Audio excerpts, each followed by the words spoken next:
You're watching Tea and Poetry with Dave Steele, the blind poet. Okay, good evening, everyone. Welcome to another week of Tea and Poetry Live. I'm going to go through a couple of pointers in just a minute. Now, you may see that I've come up on your screen as Barry Asman, but that's because Barry's not here this week. I am taking full control of this myself, so you need to bear with me while I get to grips with the technical side with my very limited vision. But I am going to go through all the kind of main things of how it's going to work this week in just a few minutes time. Get yourself in and we will start very, very shortly. But what should be a very cool week of tea and poetry is coming up very soon. I hope you're all very well. I'm just looking at who's here. I am going to do the request thing if I can soon of getting everyone to turn the cameras on. I think I can work out how to do that, but we'll just give it a couple of minutes. I have turned the we have started a couple of minutes early just so I could kind of get organized. But yes, bear with me. Tea and poetry and a very interesting week, actually, with what I've got to talk about this week and what we're going to do. It's going to be starting in just a few minutes' time. Okay, I can see lots of people starting to join. So I am going to send the request that Barry normally does, which is asking you to turn your cameras on. You don't have to do that if you don't want to, but if you would like to be interactive, turn your cameras on, and then if you can do it for me from your side, as soon as your camera's turned on, if you can just mute yourself until we get started properly, and if you want to join in the conversation, we can do the normal thing of kind of raising your hand and unmuting. But I'm just going to start sending the request through now. There we go. We've got a few people on now. We seem to be working. If you can see me, but your cameras are off, give us a little wave. Yeah, perfect. We're all working. Good. I'm just going to check if there's any more coming on because people are starting to filter in. It's nice to see Sedona Dave there flicking his camera around. Hopefully we'll get a chat with you very soon because you're going to love this week what we're talking. Yeah, I think we have. I think we've got everyone for now. Okay, so yeah, Barry's not with us this week. He is elsewhere, so I'm flying solo. So please be kind and bear with me. Not too sure. Anyway, we'll just crack on. If I've got anything wrong, you'll have to forgive me this week. Anyway, so I've written lots of new poetry this week. Before we get into that, we talk about what's been going on and some of the pretty cool, exciting stuff that's happening over the next week or so. I just want to go over the bits that Barry normally do. So if it's your first time here with Tea and Poetry, welcome. My name's Dave Steele. I'm known as a blind poet. We're going to be talking about all things to do with low vision and blindness and everything kind of related. I'm going to be reading some new poetry this week. And the whole idea is that we kind of, come together as a group, get a bit interactive and have some fun at the same time as well. If you want to get interactive and you want to join the conversation, there's a couple of ways you can do that. There is a button when you go into the options on Zoom to raise your hand, which will allow me. I see Travis has done that already as usual. So Travis will be getting to you in just a little while. And we want to hear from as many of you as possible this week, and especially with the topic that we're going to be talking about this week. Before I get into that first piece of poetry, though, I wanted to kind of give you a few kind of updates. So last week we were talking about an upcoming trip of mine, which I'm not going to announce the full details as of yet because I believe they're going to be announced pretty soon. But I am going to be going to San Francisco over in 5 weeks. 5 weeks. I'm going to be coming to San Francisco for a very very quick visit. We fly out on a Thursday. I think it's Thursday the 31st of March. And I fly back on Sunday the 3rd. So it's like a long weekend in San Francisco. But it should be very good. We're going to be sharing more about that. But it's something very exciting that I can't wait to tell you more about. It's going to be pretty cool.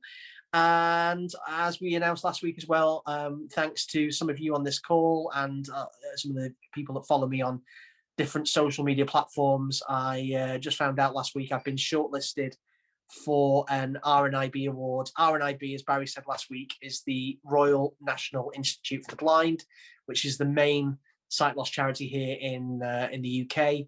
And I've been nominated for what we call a See Differently award under the category of Best Social Media Impact.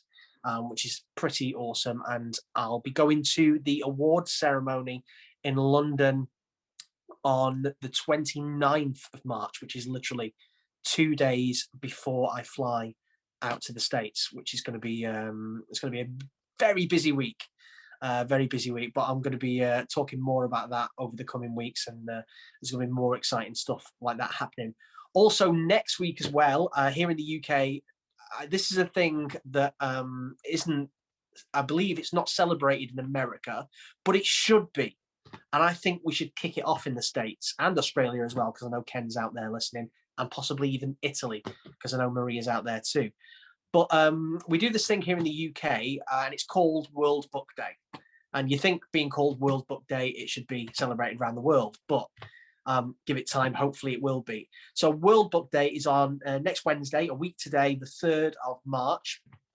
And what it is in the schools here in the UK, mainly the kind of primary schools, which for America would be like elementary school. What they do is they invite children to come in dressed, instead of being dressed in uniform, which obviously they all wear uniforms here in the UK, but instead of being dressed in school uniform, they come in dressed as their favorite character from their favorite book, and they bring that book in with them, and they dress as their favorite character. And it's a great way of getting kids excited about literature and reading. And this is something that, you know, kids have, you know, really look forward to every year. I know Austin really, you know, gets excited about these things, and our older children have always done that when they were in primary school. It's a bit of a stressy time for parents, because you're always trying to find the, you know, work out the best costume, and you know, throwing something together at last minute, which my wife Amy's really, really good at. And you know, we've had some amazing costumes in the past, but this year for World Book Day, I'm going to be going into Austin's school, and with several of the year groups and classes, I'm going to be speaking about Austin's Amazing Adventures. I'm going to be in Austin's class. We're going to be talking about the book together, and it's going to be incredible. So I'm really looking forward to that next Wednesday. And by the time Tea and Poetry comes along next Wednesday evening, I'll be able to kind of tell you how it went. So I'm really looking forward to that next week. That's World Book Day. So look out for more posts about that in the coming days. So this week, I've been really, really busy this last week. I've been writing for a few different events and things that I'm doing in the background at the moment. And because I've been writing for different commissions and different events, it also gets me inspired to write about other things. And I've really noticed recently on a lot of my social media platforms the kind of likes and shares of pieces of poetry that have really started to kind of go up a notch as people are really resonating with some of the subjects that I've spoken about. For example, the one a few weeks ago, which I read on here, where I was writing, I wrote 2 pieces of poetry from the perspective of a mobility cane. And I thought that was a really kind of different way of being able to kind of talk about the battle for acceptance that we go through, and that coming to terms with mobility aids that a lot of us go through, and that we need to speak about more. So the poem that I'm going to open with this week is once again done in a slightly different perspective. I'm not going to talk about what the poem is just yet. We'll talk about that after the poem. But this is really going to set up this week's topic. And I think as you listen to the piece of poetry, you will understand where we're going with it and what I want to ask you guys this week. So before I do that, I just want to check if there's anyone else joined on so I can get a few more people interactive. There's a few more people come on now. So I'm just going to invite the ones that have come on, change them to panelists so we can get interactive. Good to see Philip again. And yeah, okay, there we go. So you should have a request through a thing to change to panelist, which basically allows you to kind of turn your cameras on, but please make sure that you're still muted. Here we go. Okay, so I'm going to read you this piece of poetry that I wrote, and then we'll get into kind of talking about it. So let me just find it. Here we go. 1 second. There we go. Okay. To the me of just 8 years ago, when I was diagnosed, I'd like to say the things to you need to hear the most. The things that you are feeling aren't only felt by you. There's people all around the world consumed by blindness too. Don't think that you're a burden. That's impossible to be. If they have that opinion, then it's them who cannot see. Your circle may be shrinking, but start thinking it's okay. At least you'll know who really cares by those who choose to stay. Don't worry for tomorrow, for all that's yet to be. Don't think because you're losing sight that one day you won't see.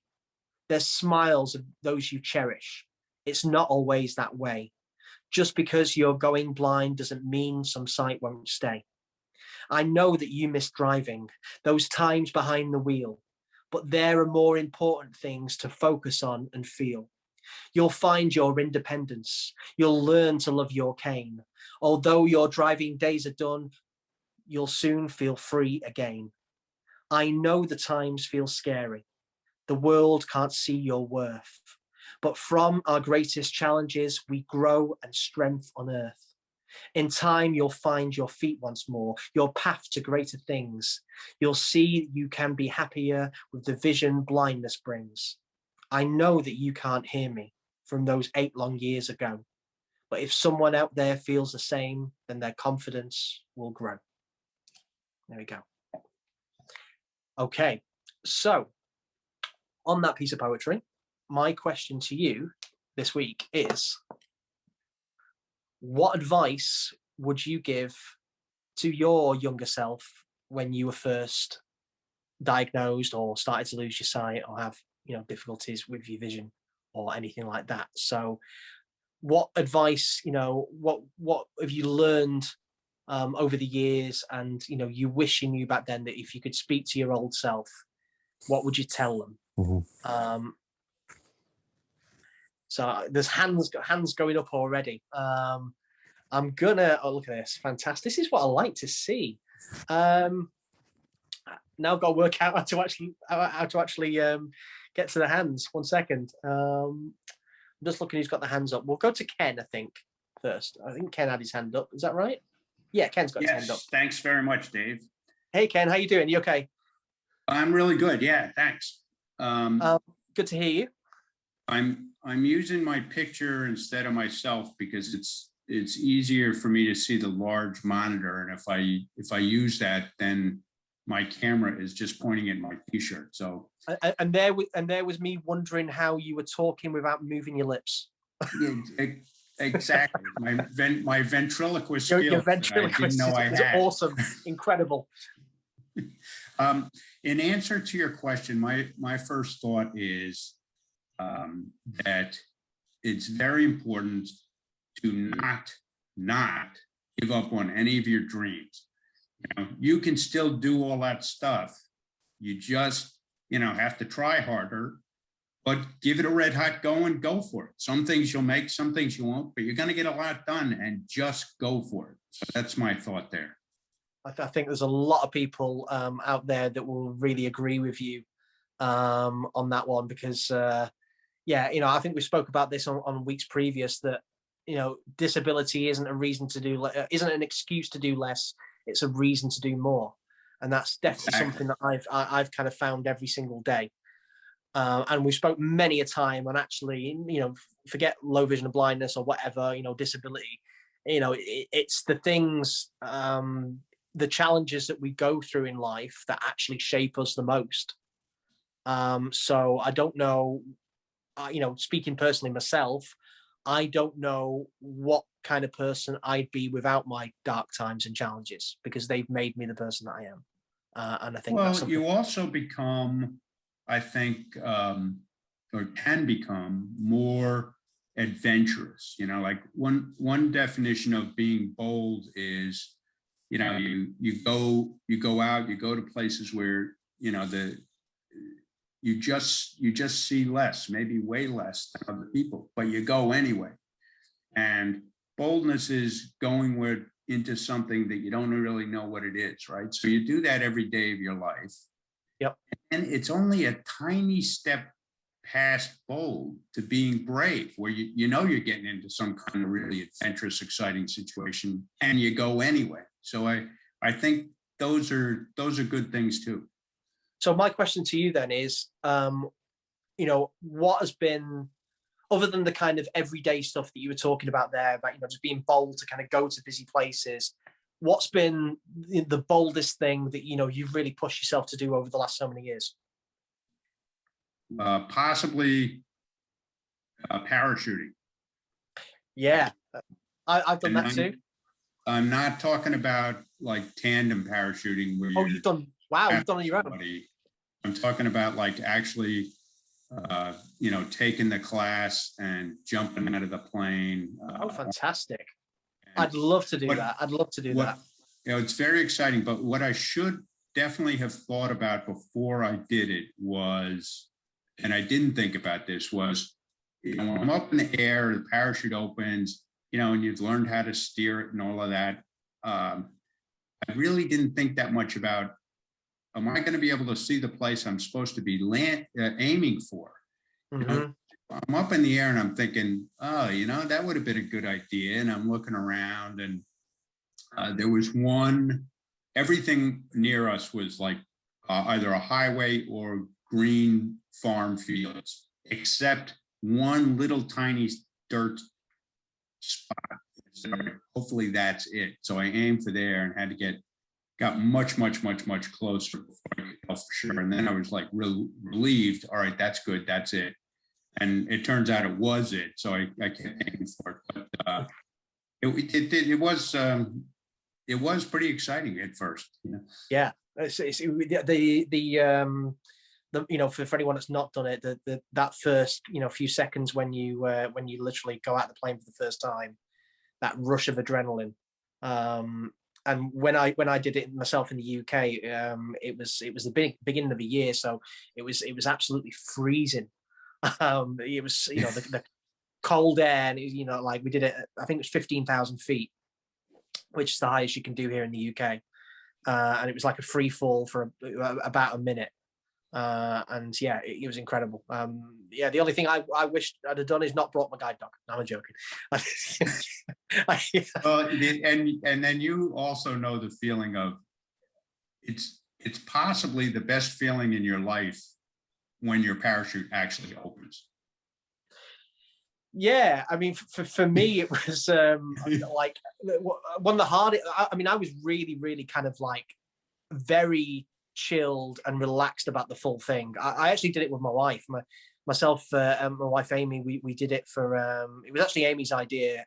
We did it for a charity, Henshaws, that I'm an ambassador for, and Amy normally gets nervous, anxious on just a normal plane, and she came up with the idea about doing it, and I said yes straight away, and we organized it, and but I was super relaxed.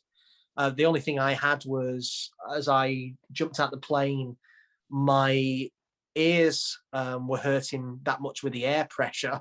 I thought I was going to black out at one point, and I said to the guy I was doing the tandem with, about my ears. He said, "Are you okay?" I said, "Yeah, I'm okay, but my ears are hurting." He said, "Just try and hold your nose and blow to get one of them back in." And I managed to kind of, get one side of my ears working.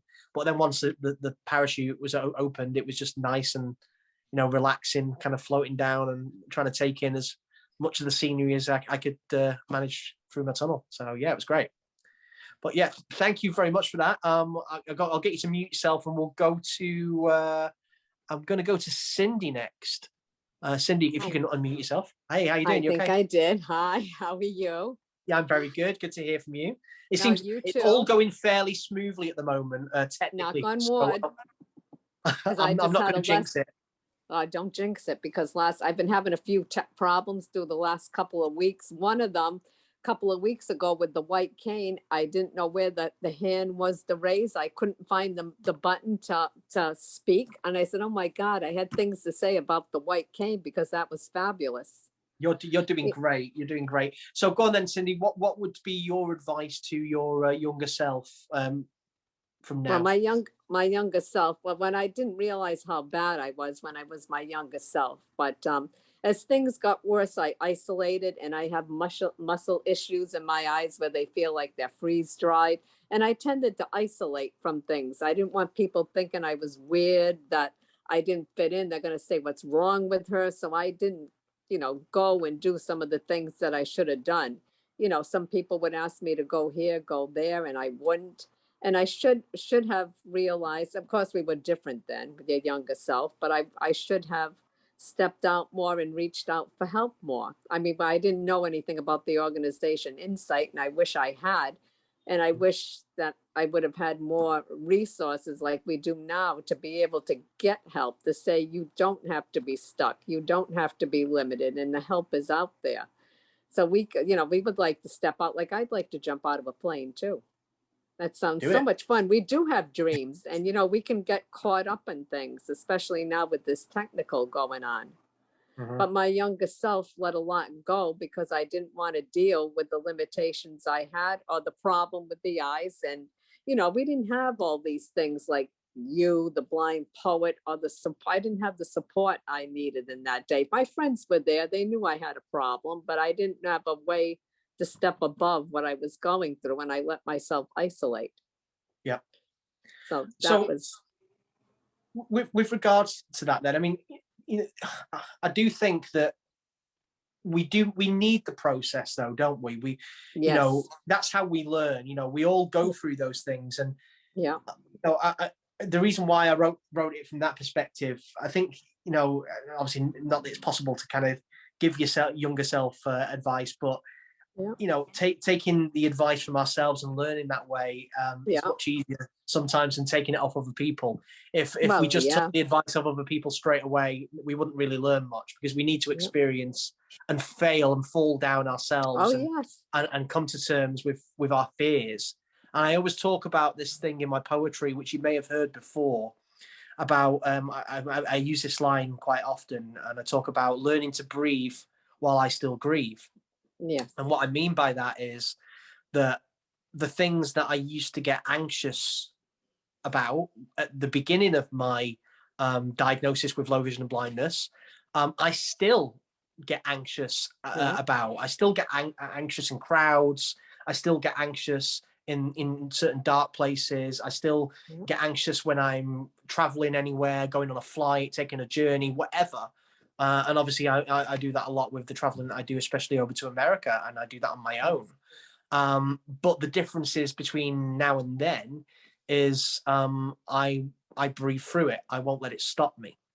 And I think that's important to kind of make people understand, or help people understand, is that these things that we get anxious about, like those, are all perfectly natural and normal to feel those things. We don't have to be extra brave and put on a cape and no one expects us to be anything but human. But sometimes when we're going through that process, the hardest part for us is we get frustrated with ourselves. We want to move past things. Oh, why am I feeling this way? Why am I put a thing on the other day on Facebook. I just had a day where I was just feeling anxious. I was just feeling down. I didn't know why I was feeling sad or unhappy. But I just was. And I was, when I was kind of at the worst of it in the morning, I was like, why? I was getting frustrated with myself. But actually, I then take a step back and just go, well, it's natural to feel like that sometimes. That's just being human, and it'll pass. And if we realize that, then we can kind of, remind ourselves and get through it. Overcoming the fear too, to step out on our own. Like, I've gone to doctor's appointments on the ride bus, and we want to go out to a mall, which I did. I've stepped out, on my own, and it's not being afraid. Will the bus come? Will it not come? There's always another resource, so there may always be someone out there to help. And one of the worst things is when you get these problems, you feel sometimes you're incomplete. Like other people, you see them going around, and some people, they're dressed like this, they look like that, they can go here, do this, do that, and all of a sudden it hits you. I'm so limited, I can't do all those things like they do. And we have to rise above that and know we could, with the right people or the right support. I actually had a moment like that today. And actually, it's funny, I actually thought of you because you always talk about like the bus after this thing happens, and I'm gonna mention this now. I wasn't even planning on talking about this tonight. I don't know why. I just kind of forgot to put it on my mind about bringing it up. But so this morning, okay. Yeah. And you were saying about how, like, with the frustration, it's about, you know, getting the courage up to go to these places, get the bus and all these kind of things. But sometimes we get frustrated and we get down about our low vision and blindness, or whatever you want to call it, being an issue in times when we don't need it to be. So let me set the scene. So this morning I got up and got my son ready for school, and then I walked him to school. And as I was dropping him off at school, I had planned to kind of drop him off at school and then walk with my cane about 2 miles to the gym, because I'm going to the gym every morning at the moment, trying to get myself in shape for coming to America. And so I got to school and I realized that I'd left my cell phone in the kitchen at the house, and I needed it for music in the gym to listen to. So instead of walking to the gym, I decided to walk back home, and I got my phone, and then I went straight back out. And rather than walk all the way to the gym after walking back from school, I thought I'll get the bus. So I stood waiting for the bus at the bus stop, and there's kind of like a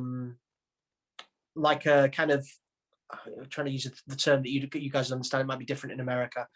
There's kind of like a cutout, like a lay-by at the side in the road where the bus drives into, so it's not blocking traffic where the bus stop is. So instead of it being in the lane, it drives into a little bit to stop at the bus stop. So I'm there waiting. I see my bus, and I've got my cane with me, and I put my hand out for the bus to stop, to signal for the bus to stop, and the bus wasn't turning in. And as it started to kind of go past me, I kind of caught the driver's attention, and he eventually opened the door and he started shouting at me.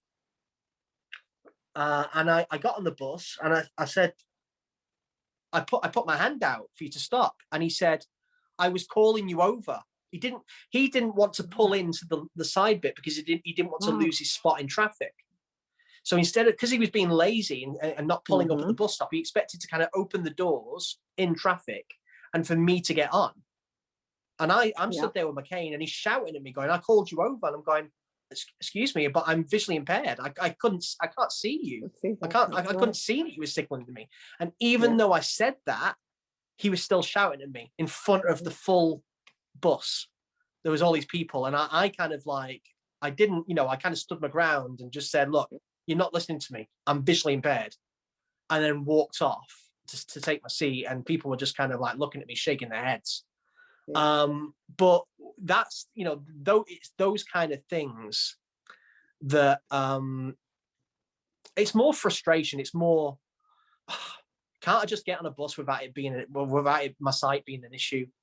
And they're the times that are challenging for us. Those are the times that we need to be bold, and we need to, to not let it stop us. I could have kind of just got off that bus and gone home and shut myself away, but I wasn't going to do that. And I've had it before where people have been ignorant and rude because of my sight, or calling me out. And the difference is now that I refuse to let it stop me and ruin my day. Yes. Yeah. Okay, listen, Cindy, I'm going to send you back, get you to mute yourself. I'm going to go to someone else. Thank you very much, and thank you for continuing to come on. I'm going to go. Who else has got their hand up? I'm trying to see who's got their hand up at the moment. I think we're going to go to Sedona Dave. I know you're there, Sedona Dave. Nice. Hi, Dave. Hey, how you doing, buddy? Okay. Great. Hey, everyone. Dave, thanks so much for bringing me. So before we get into the question, just because I've got you on and we're going to have a chat, how are things going with Werewolf? I'm still rocking my t-shirts and my cap. And I've noticed, other people kind of doing the same thing. How's it all going? So far, so good. We're off to a smooth start. Mhm. Barry and I are working on some blasts or some big advertising campaigns, uh, kind of a bigger launch of a werewolf gear that is the shirts. Yeah. So that's coming along, slow and steady and very smooth. I'm very excited for the shirts we have out on the shelves so far. Barry's going to be getting some out to me. I only have two of the whole line. I've got two out here in Arizona. Wow, I've got more than you. I know. So he's going to be sending me more out onto the land, get some more pictures going, and just exciting. The whole process is very, very exciting. And it's funny you mentioned the werewolf gear, the shirts. That's sort of that entity is sort of taking on its own energy right now with the campaigns and the advertising. Yeah. My personal focus is a lot more on the all-terrain cane right now, where tomorrow morning we're on a phone call with our representative for the factory, and I think we're in the final phases of getting ready to get it done. So Nice.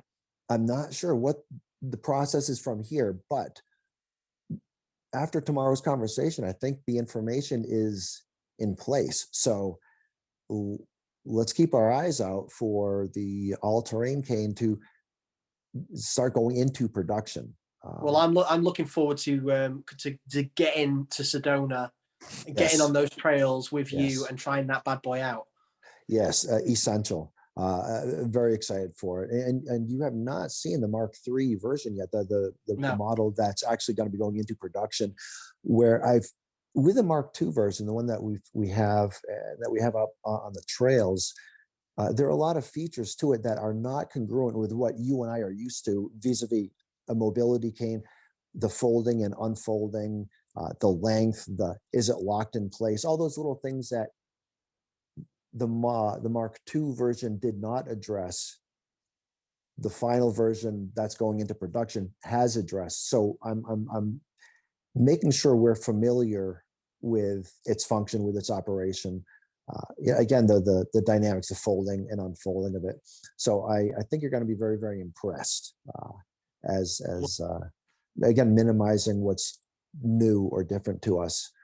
So those two projects, the cane and the shirts, well underway, very excited. Well, can I just say as well, and this is honestly, Dave, I'm not just buttering you up here. This is the biggest compliment you'll get tonight. I had one of the shirts on, I think it was last week. It was either the beginning of this week or end of last week. It was after Team Poetry last week anyway, so it would have been the tail end of the week. And my stepson, Harvey, who is 16, nearly 17, and is a proper kind of moody teenager at the best of times, saw me in the shirt and said, "That's a really cool shirt. I want one." So that's got to be the biggest compliment, because if a moody teenager likes a shirt, you're winning. You're winning. So he loved it. It was the I think it was the white green blind one I had. Oh, but yeah, going. Yeah. Oh yeah. Yeah, love that. Yeah. That's so great. When you say a teen, you get the teens on board, and life is good. Oh, absolutely. So thank you so much for that. That's a great compliment. Appreciate that. So to the question then, first of all, I take it you like the poem. Absolutely. And as I was listening, I tried putting myself in Barry's shoes. Like, how do you pick out one line? This poem I felt was different, where I couldn't pick out one brush stroke that caught my eye. The whole thing together painted a picture of our experiences. And well, yeah, that's kind of what, when I had the idea to write it, and I think I was actually in the gym, and I had that idea, and I wrote the first two lines whilst I was on a treadmill. My phone was in a little kind of cup holder thing, and I was trying to type as well as kind of move at speed uphill. So I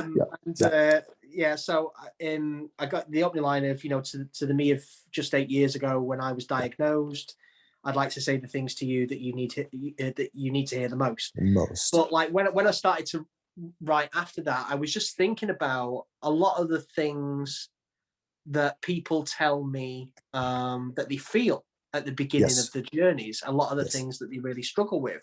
Yeah. And one of those things that really kind of stuck out for me was that what I hear from a lot of people is people saying that I feel a burden. Yeah. And that could be feeling a burden to a partner, to family, to friends. And which is why, and I remember kind of, answering or speaking about these things with people and kind of giving that answer. The advice that I'd give to my younger self to these people of being, if they have that opinion, then it's them who can't see. They can't see your worth. I can, you should.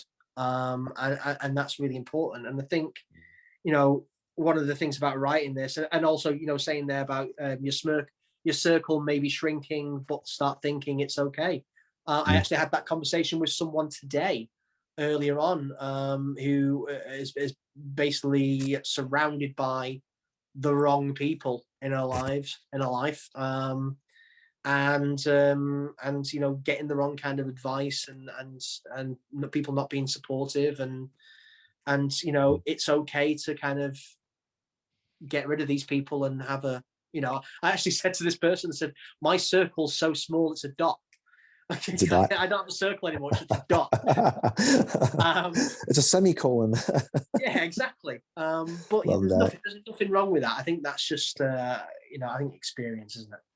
Absolutely. And it's fun. It's a great topic because it's we're in the middle of a snowstorm today here in Sedona. It's gorgeous, but I'm resigned to the inside. I'm actually in Barry's bedroom right now. Yeah, I was going to say, why are you inside? What's going on? But you had snow. We were getting 4 to 6 inches, which it's only 6 inches of snow. From a New Englander's perspective, it's not much, but it's paralytic to Arizona. Anyways, I thought it would be a great day today to do some blogging, and my blog that I wrote is exactly what you're talking about. What regrets? The old tattoo, no regrets. What regrets do I have over the past 8 years or so? Honestly, Dave, and this is a hard admission, over the past, say, 2 or 3 decades, I've really been lax about what my retinal specialist had advised me. Take your vitamin A palmitate every day. Take your lutein every day. And for some reason, Dave, I can't explain to you why I haven't. I don't know why. And probably $18,000 of psychiatric treatment may answer that question. Why? I know I need to take it, and yet there are days I don't. Where am I today? As you know, I have an 11-week-old puppy who's very fast, very frenetic. And you're trying to keep up. I'm trying to keep up with him, and I can't. And once I put away the frustration of now where did he go, there's a very, very deep sadness of like, my God, what have I done? I could have done something about this 30 years ago, 2010, last week. I could have done something about this. And yet it didn't matter to me until I can't find my puppy and I'm sad. It was a realization at a very, very different and deep level, a sadness that, who's Sedona, Dave? I'm the guy who gets things done. I invent a cane because I want to stay hiking. I'm a problem solver. One of the 4 agreements, it was Eckhart Tolle's 4 agreements, always do your best. Well, I didn't. If I did my best, I would have taken my vitamin A every day. And I didn't. And today I'm sad because I can't find my dog. It's a very, very deep pain. Dave, I don't think you can find me one person in this world that did their best their entire lives. I think, all those things you just spoke about that's just natural. That's just being human. We don't, I've had dips in my vision recently, and I've been getting really kind of dry eyes, and especially at nighttime when they've been overworked through the day and my eyes get really sore, and in the mornings I can't see, and it's a struggle to kind of get them going. And I've got, drops in the refrigerator downstairs that if I take gives me moisture back in them, and I should be taking them every day, twice a day, and I've not taken them for about 3 weeks.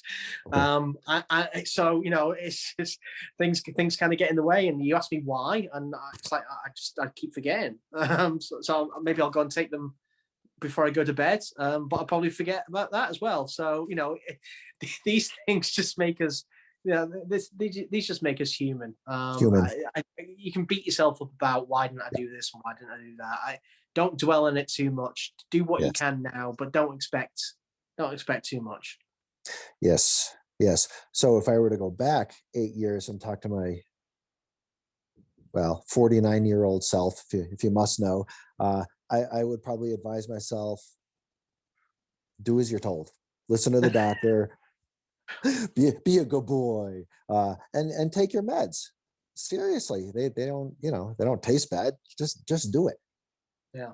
And move on with your day, because someday you're gonna need it. Long story short, a friend of my dad's told my dad once, because when you need it and you don't have it, then you are in trouble. So please take your meds and do the best you can. That's what I would say to my younger self. Yeah, I mean that's great advice.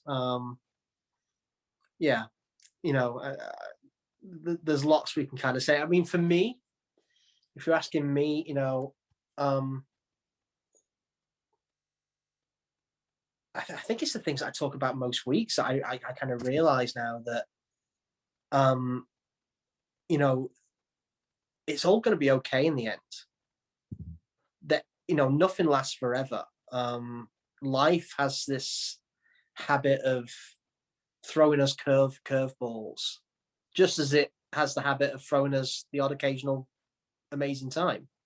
Yes. And it's there's I actually read this thing as a piece of literature from a Greek philosopher, I think,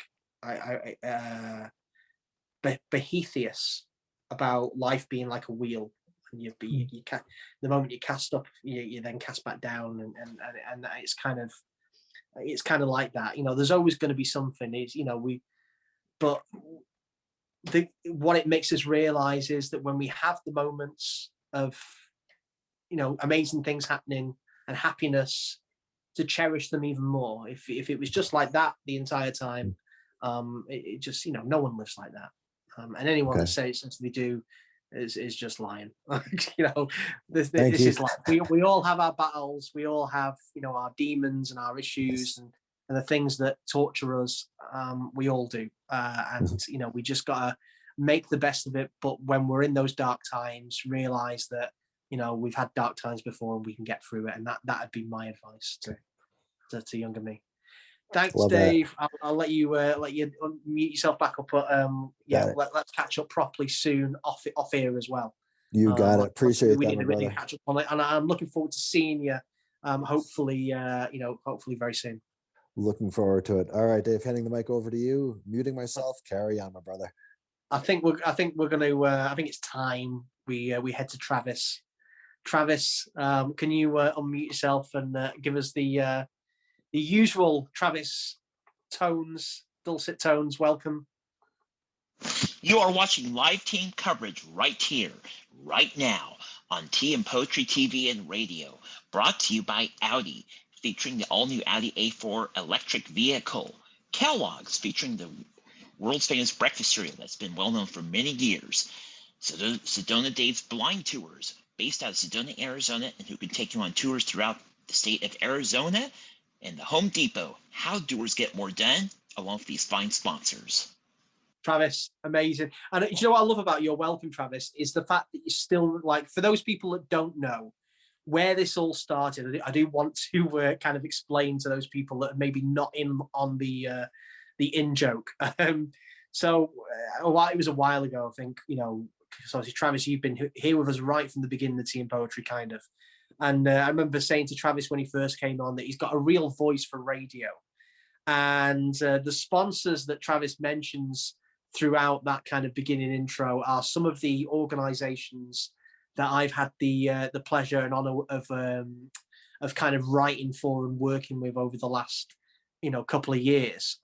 Kellogg's and Audi and obviously, the Home Depot is where Travis works as well. So I think there's a few more we can kind of fit in there, and there's possibly a few more bubbling away that we're going to add to in the future, which I can't wait to kind of talk about. But Travis, enough about that. How are you this week? Hey, I am doing wonderful. How about you, Mr. Dave Steele?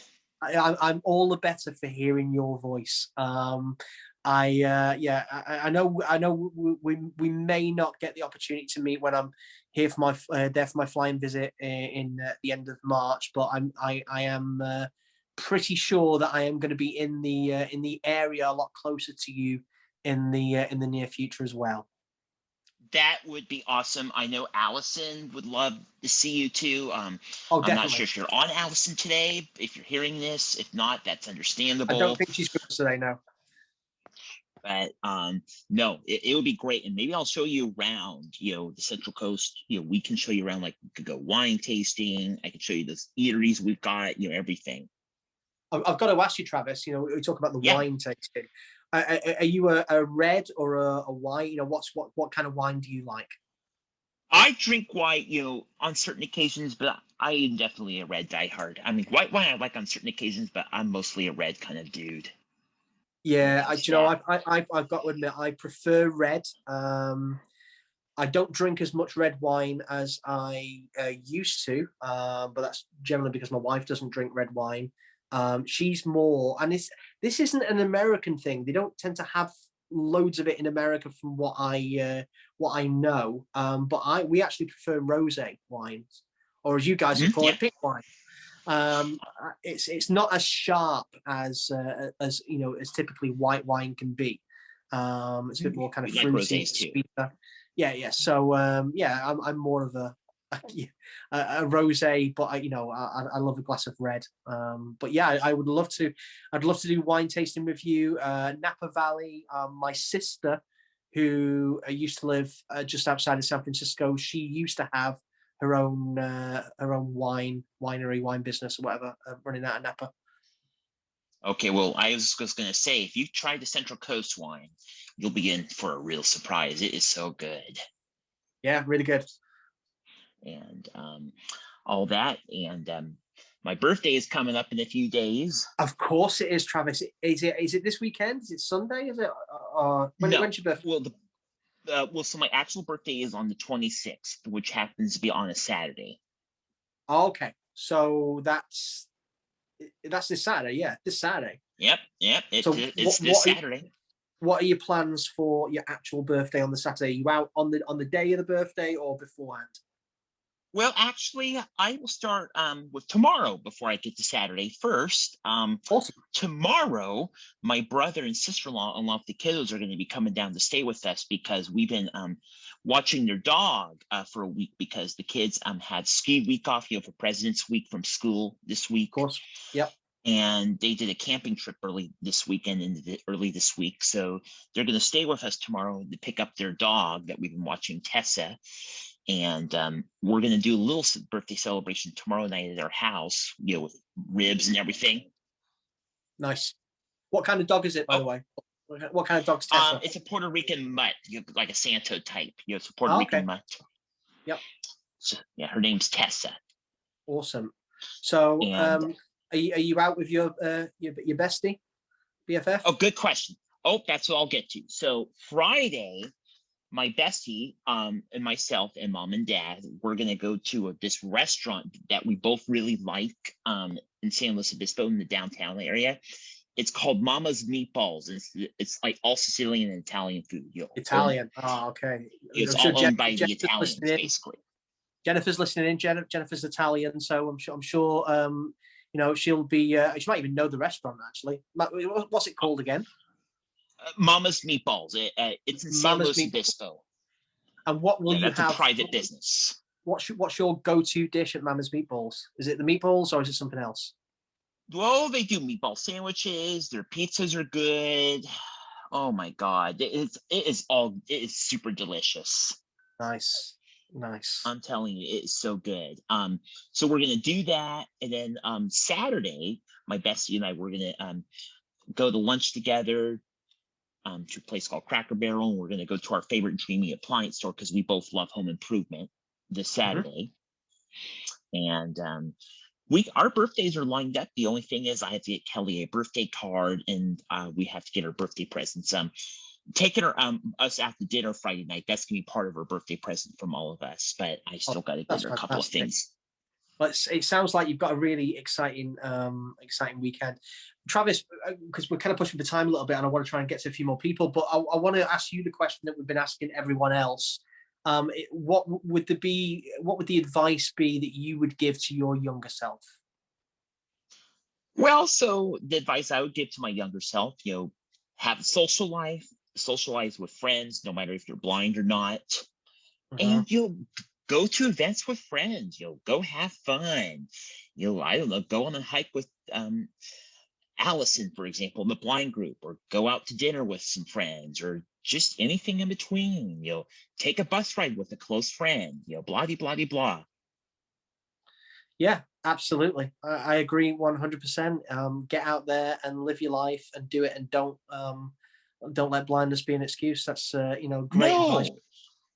Especially walking in the neighborhood, which I take walks in the neighborhood, which feels great. I know that's how you live your life. I can tell, as I'm sure everyone else out there can tell 100% that you get out there and you go get it. Absolutely. Awesome. Okay, Travis, listen, I'm going to get you to mute yourself, but thank you very much for coming on and speaking. As always, it's a pleasure. I'm just going to, as we send Travis back, is there anyone, we've got time for like one, maybe two more people. Is there anyone else out there that would like to come on and let us know how, or the advice that they'd give to their younger self? Raise your hand by pressing that button. We've got a really good turnout tonight, by the way. There's a few more people. I'm going to change roles to panelists so they can do that. I've done that. Yeah. Have we got anyone else raising their hand? I'm trying to see at the moment. It's very difficult for me to go through all the screens because we've got quite a lot of people listening and watching in. Who's that? We got Sandy, I think. And I can't see because of the light. 1 second. I think Travis has still got his hand up. That's what that one is. Sandy, can you unmute yourself? How about Are that? You there? Hey, there you go. Yeah. I hate to sound negative, but I think if someone had told me, number one, not to take anything the retina specialist said, how can I explain that? I didn't get enough information from my doctor. That's number one. But number two is I approached it with a certain attitude, like I'm going to do this. And when I explained it to some of the people I thought, well, to my friends, I'm still shocked at their responses. I have one particular friend that I've been close to for like 40 years. And all of a sudden, she's backing away. And it's little by little. And I think I would tell people or tell myself, maybe you shouldn't talk about it so much. I'm not sure. Or be cautious of who you do talk about. I think that's more. I mean, it's very difficult to know how people are going to react, and people reacting negatively, as you're saying, or backing away, as you put it, is so common.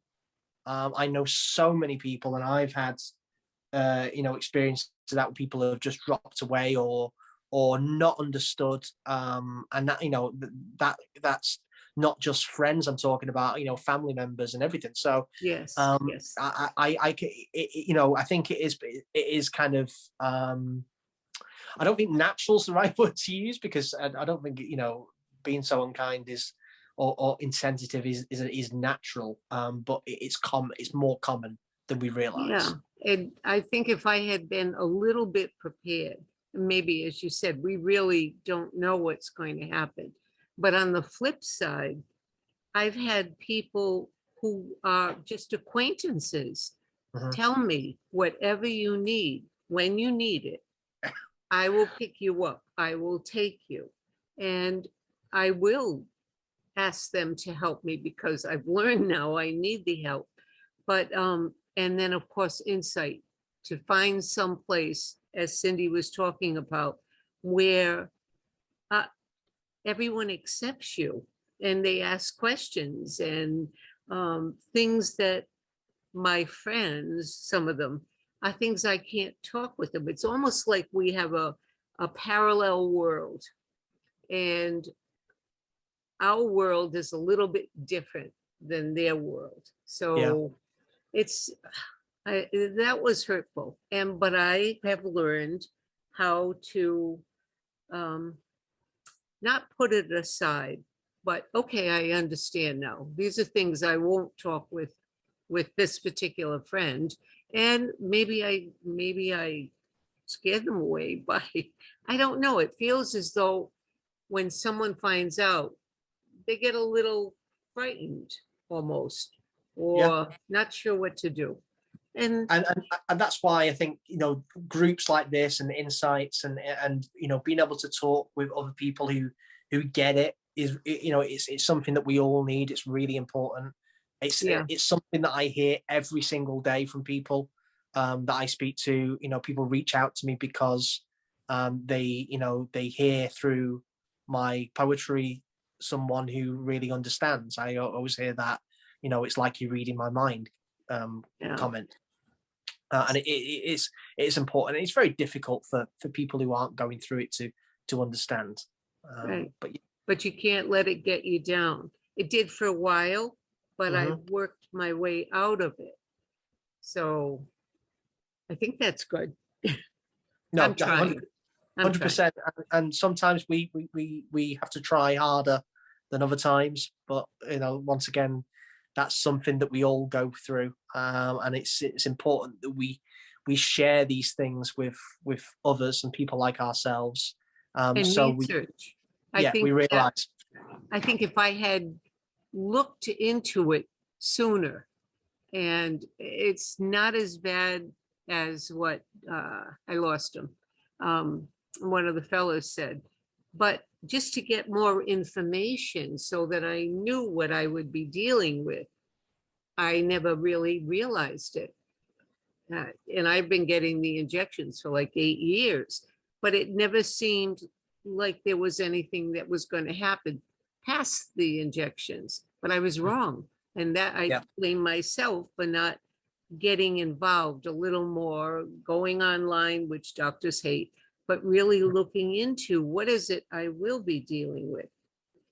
And that's it. That's my 2 cents. No, I 100% you're right. And a lot of people kind of fall through the net, especially at the beginning of the process with regards to information and the way, the way often the diagnosis is done in a very kind of cold and clinical way.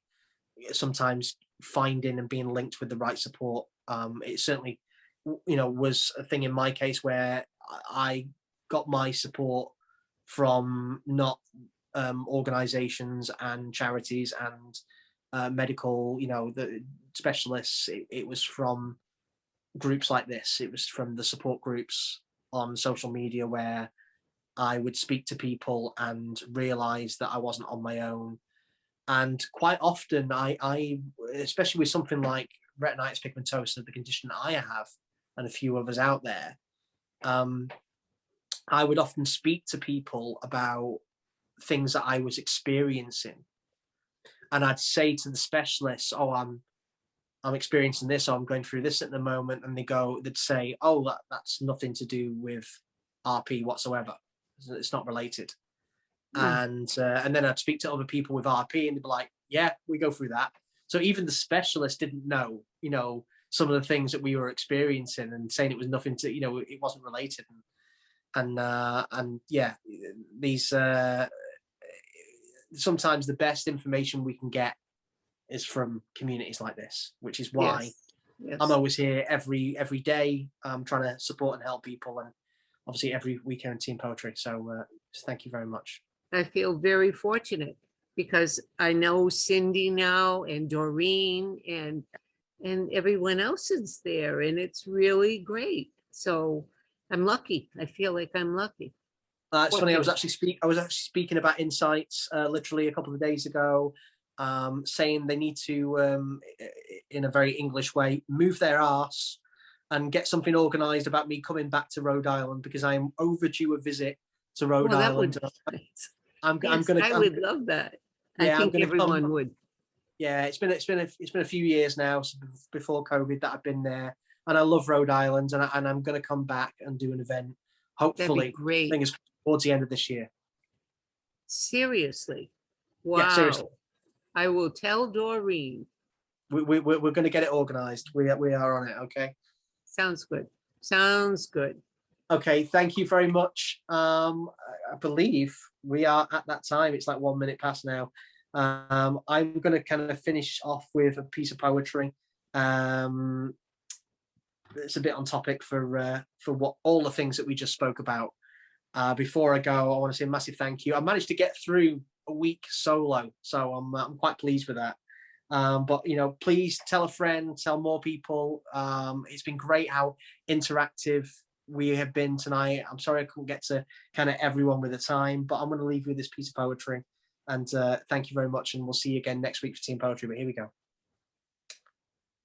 We think the conversation about blindness has progressed, but unfortunately, most people would fail a simple test. It's not all black and white. There's many ways to lose our sight. And the way we're still misjudged today, this simply isn't right. Why is it they can't grasp the fact that we just don't see black, and the vision in our minds is not a skill that we all lack? Too many unemployed for our disability. No need for segregation. It's not you, it's and us, it's we. So let's remove the awkwardness that we all know exists. The elephant within the room, the point that you have missed. I don't look blind, no outward signs to my anxiety, brought on by people doubting for the way I still see. This cane I use, please don't confuse. I still can use my phone. Thanks to assistive tech, I feel a little less alone. My guide dog shouldn't be refused. The law says let us in. Too many of us turned away. When will the change begin? I've talked to people just like me who've now stopped going out. The places that they used to love now filled instead with doubt.